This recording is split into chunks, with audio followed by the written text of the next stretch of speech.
Imagine for a moment you are standing alone in a desolate yet vast mental wilderness. All around you, an endless cacophony of self-talk rises and falls, each voice contradicting the next, like thousands of fragmented selves whispering simultaneously in your ear. They carry judgment, fear, unfulfilled desires, and deep-seated regrets, each word an attempt to drag you into an unending tug-of-war. You feel an indescribable weariness, not physical, but a profound fatigue deep within your soul. You try to step forward, only to find each stride is like treading quicksand. The more you struggle, the deeper you sink. The harder you try, the greater the internal resistance. This is the inner friction you feel, a profound self-consumption, a continuous internal drain of energy that prevents you from truly moving forward, or truly stopping. Have you not countless times woken in the middle of the night, startled by this invisible inner noise? It is not an external clamor, but the echoing doubts, regrets, and unease deep within your heart. You might have achieved worldly success, a stable job, a respectable life, perhaps even accomplishments envied by others. Yet, as night falls and moments of solitude arrive, that whisper of not good enough, that incessant replaying of past choices, that deep anxiety about future uncertainties washes over you like a tide. You try to fill this void in various ways, numbing yourself with busyness, masking loneliness with social interactions, briefly satisfying desires with consumption. But that invisible resistance never truly dissipates. Instead, it lingers like a shadow. Have you noticed that your thoughts seem to be trapped in a repeating loop? Day after day, you scrutinize the same problems without finding a true exit. Repeatedly, you follow the same behavioral patterns, yet fail to break free from their shackles. This is precisely the mental involution you are caught in, a state of inward contraction, self-consumption, and stagnant thinking. It doesn't mean you stop thinking, but that your thoughts no longer explore outward or deepen inward. Instead, they spin endlessly within a narrow space, fruitlessly draining your life energy. You try to arm yourself with more information, more knowledge, only to find that information overload exacerbates your anxiety, and fragmented knowledge leaves you even more disoriented. You strive to become better, yet this standard of better is so nebulous that you can never quite grasp it, perpetually chasing a false mirage. What is even more painful is that this inner friction and mental involution are often so subtle that you struggle to accurately describe your suffering to others. Unlike physical illnesses with clear symptoms or external conflicts with obvious adversaries, it's more like a chronic condition, silently eroding your will, your passion, your vitality. You might manifest it as indecisiveness, low motivation, chronic procrastination, fluctuating moods, or even a loss of interest in everything. You clearly know what you should do, yet feel bound by an invisible force, unable to act. Is this not the initial dilemma faced by Nietzsche's constantly self-overcoming Übermensch?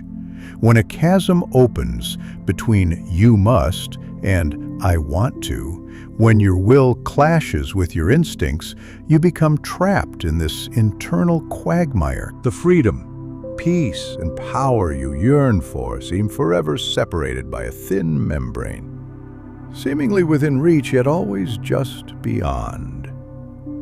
What is this membrane woven from? Who exactly are you contending with? Are you truly fighting the external world, or the prisoner within your own mind? Where does this endless internal consumption truly originate? You might believe that this inner friction and mental involution are merely signs of your weak willpower or insufficient effort. However, upon deeper examination, you will find that it's far more complex than it appears on the surface. This is not a personal failing, but a deeper, widespread phenomenon rooted in the depths of human psychology and the fabric of our societal structure. Jung revealed that our psyche is not a unified whole, but a tapestry woven from multiple layers: consciousness, the personal unconscious, and the collective unconscious. Your inner friction is often a manifestation of the tension between consciousness and the unconscious. You are taught to be A, but your instincts and deeper self long to be B. This split is the root of internal consumption. You attempt to use logic and reason to suppress those shadow parts of yourself that are not socially accepted or self-approved. However, what is suppressed rarely disappears. It merely sinks into the abyss of the unconscious, resurfacing in your most vulnerable moments as anxiety, fear, and self-blame, battling your conscious mind and creating that endless internal tug-of-war. This psychological mechanism of involution is also intimately linked to how our brains operate. The brain is not a perfect, rational machine. It is riddled with various cognitive biases. For instance, confirmation bias leads you to see only information that supports your existing beliefs, ignoring other possibilities, thereby trapping you in a self-reinforcing thought loop. Survivorship bias causes you to focus only on successful minority cases while overlooking widespread failures, leading to unrealistic self-expectations. And learned helplessness makes you, after repeated failures, choose to give up resistance, even when there's an opportunity to escape, falling into a state of mental paralysis. These biases are not moral flaws, but shortcuts the brain developed to conserve energy and make quick decisions. However, in a complex and ever-changing modern society that demands deep thought, they become invisible shackles preventing you from breaking free from involution. Your brain is accustomed to running along familiar neural pathways, and even if this path has led you to a dead end, it is reluctant to forge new ones. You replay past mistakes endlessly. You rehearse future catastrophes repeatedly. This rumination consumes vast amounts of your mental energy without leading to any constructive outcome. A deeper reason lies in what Schopenhauer called the will to life. This blind, ceaseless, irrational will drives us to constantly pursue, desire, and prove ourselves. However, this pursuit is often external, defined and instilled by society. You are told to be successful, excellent, happy. But the true meaning of these concepts has never been genuinely examined or defined by you. You chase goals society has set for you, like a programmed robot. Yet deep within you, feel an instinctive resistance. This resistance is your true will attempting to break free. But in the face of powerful societal conditioning, it is often misunderstood as not trying hard enough or being problematic, and thus suppressed by your own consciousness. This internal self-negation and self-attack are the deepest roots of inner friction. What you are experiencing is the eternal tension between your essence and what you are expected to be. Is this not a common fate in the collective unconscious of modern humanity? In the pursuit of more, have we all lost the boundary of enough, thereby throwing ourselves into this endless battle of self-consumption? This inner friction and mental involution are by no means mere personal troubles. They are like a chronic poison, silently eroding every aspect of your life and even shaping our collective destiny on a grander societal scale. When you are deeply entangled in internal consumption, the most direct consequences are choice paralysis and delayed action. You expend immense energy analyzing and weighing options, yet find yourself consistently unable to make a firm decision. And even when you do, it is always accompanied by endless self-doubt and regret. This indecisiveness not only makes you miss opportunities, but also traps you in a vicious cycle of powerlessness.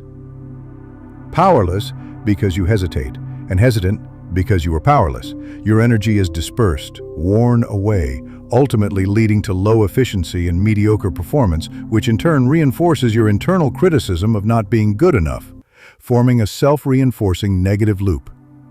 In relationships, this inner friction also casts a shadow. A person constantly in internal conflict struggles to truly build healthy, stable, external relationships. You might project your inner anxiety onto others, becoming suspicious, sensitive, and irritable. You might also choose to isolate yourself out of fear of judgment, unable to form genuine connections with people.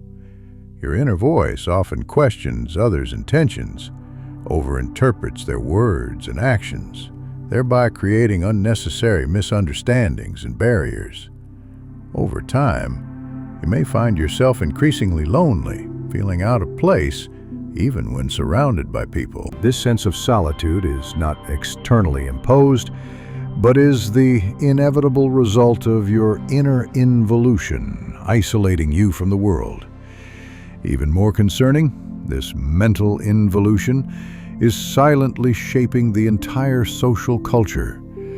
When everyone is caught in endless self-comparison, self-flagellation, and internal consumption, society forms a pathological acceleration culture.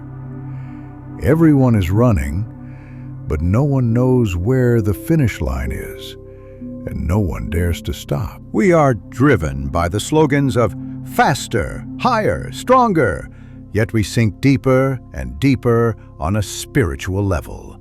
The perfect persona on social media and the pep talk in success theories unconsciously exacerbate this involution. They set a false, unattainable standard, making you perpetually behind, forever feeling an internal urgency and inadequacy. What you are indoctrinated with is an endless illusion of progress. Yet you are never told that true growth sometimes requires an inward pause, an outward letting go. When everyone is drawn into this silent competition, the capacity for social innovation and deep thinking is weakened, because precious mental energy is spent on internal consumption rather than true creation. Do you feel this invisible yet powerful pressure? It doesn't come from a specific enemy, but from your rigid definition of your own identity, from your infinite pursuit of perfectionism, from your excessive reliance on external validation. You are trapped in a cage woven by yourself, yet you believe it's the only path to success. The more you try to control everything, the more you try to eliminate all uncertainty, the more you fall into endless anxiety and internal conflict. Your brain mechanisms, in their instinctual pursuit of certainty and efficiency, paradoxically push you into greater uncertainty and inefficiency. Is this not a tragic paradox? When your entire existence becomes a battle with yourself, how can you spare the energy to experience the beauty of life, to create meaningful value? Are you willing to be swallowed by this endless internal consumption, becoming another victim of this era's mental involution? However, the key to breaking through this inner friction and mental involution is not to fight it, but to understand it more deeply and let go. This doesn't mean you give up effort, but that you redefine the meaning of effort. The real way out lies in a complete reverse-thinking revolution, a profound awakening that explores inward and releases outward. First, you must recognize that inner friction is not your enemy, but a messenger. It carries messages from your suppressed desires, unmet needs, and the shadow parts you have long ignored. Jung's insight is that the aspects we reject and deny, whether fear, anger, vulnerability, or imperfection, do not disappear. Instead, they accumulate power in the unconscious, returning in more destructive ways to create internal conflict. Therefore, the first step to stopping internal consumption is to accept your whole self. Accept your inner contradictions. Accept your imperfect parts. Accept your past mistakes and unfinished dreams. This is not weakness, but immense courage and strength. When you stop judging and fighting every voice within you, when you are willing to let go of the obsession with a perfect self, those voices will gradually quiet down. They no longer need to create conflict to get your attention. Second, you need to reshape your relationship with the external world. Schopenhauer's philosophy warns us that suffering often comes from our blind pursuit of the endless will and excessive reliance on external validation. How much of the success and happiness you pursue truly comes from your deepest desires? And how much is a template preset for you by society? The key to escaping mental involution lies in learning to distinguish between what I need and what society tells me I need. This means you need to consciously withdraw from competitions that drain your mental energy but are irrelevant to your core values. Stop meaningless comparisons. Stop overly accommodating others' expectations. This is not escaping responsibility, but choosing your battlefield. As Nietzsche said, become who you are. Transcend who you have been made to be. True freedom lies in the right to choose, in actively relinquishing burdens that are not yours. This is a profound non-cooperation. Non-cooperation with those involuted social norms and standards. Finally, and most crucially, is cultivating a capacity for presence. The essence of inner friction and mental involution is a time travel of mental energy, either dwelling on the past or being anxious about the future. You must learn to anchor your consciousness in the present moment. This is not simple mindfulness meditation, but a profound cognitive shift. It means you consciously observe every thought, every emotion within you, but without judgment, without clinging, and without rejection. You simply observe, allowing them to appear and allowing them to dissipate. When you free your attention from the obsession of who I am and the anxiety of who I should be, and focus on what I am doing and what I am experiencing, your inner energy will begin to integrate. This presence is the key to achieving a state of flow, allowing you to fully immerse yourself in meaningful activities, and thereby experience true creativity and satisfaction. Those who have truly lived with depth and power throughout history, whether philosophers, artists, or change-makers, all without exception possess the ability to transcend the ego and connect with a grander existence. They were not without internal contradictions, but they found a way to coexist with these contradictions and transform them into creative power. The ultimate insight extends far beyond simple techniques or mental shifts.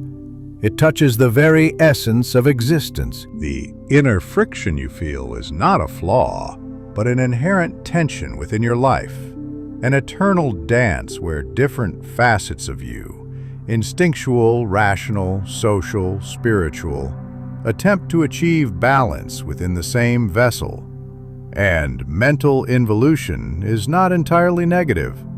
It is more like a reminder, a signal that your current mode of thinking can no longer contain the greater capacity of your soul. True liberation is not about completely eliminating all friction, for that would be stagnation of life. Rather, it's about learning to dance with this tension, transforming internal consumption into introspection, and involution into internal deepening and transcendence.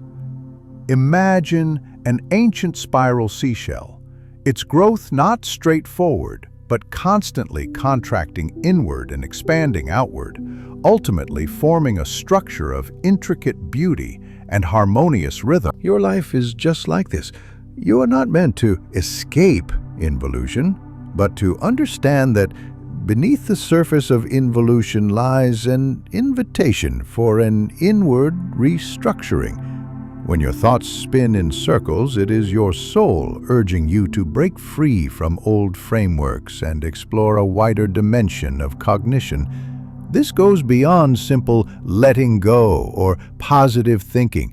It is a fundamental reshaping of your mode of existence. You no longer see yourself as a singular, passive individual, but as a living manifestation of universal energy flow, with every thought and every breath participating in this eternal creation. True freedom lies in your ability to realize that you are not the voices in your head. You are not your anxiety, not your fear, nor your self-doubt. These are merely waves floating on the ocean of your consciousness, and you are the deep, calm ocean itself. When you can detach from these voices, becoming a pure observer, you are no longer controlled by them. You begin to have a choice, to be defined by these internally consuming voices, or to become the true master of your life, to create the reality you truly desire. This mastery is not about controlling the external world, but about mastering your internal reactions. So remember this: inner friction is life energy seeking new outlets. Mental involution is your old world collapsing and a new one brewing. Do not resist this painful birth. Embrace it. Allow it to happen.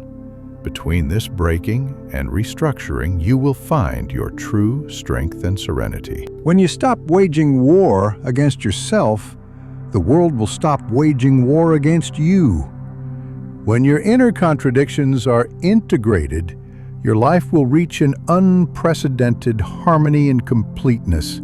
This is true loss cessation and true initiation. You will no longer be trapped in the cycle of internal consumption, but will become a fluid, open, ever-living being, as Nietzsche said, becoming the Übermensch, who can find light in the abyss, ultimately completing every iteration and sublimation of your existence. Now, close your eyes and feel that mental wilderness of your own. In your acceptance, it is gradually blossoming with infinite vitality.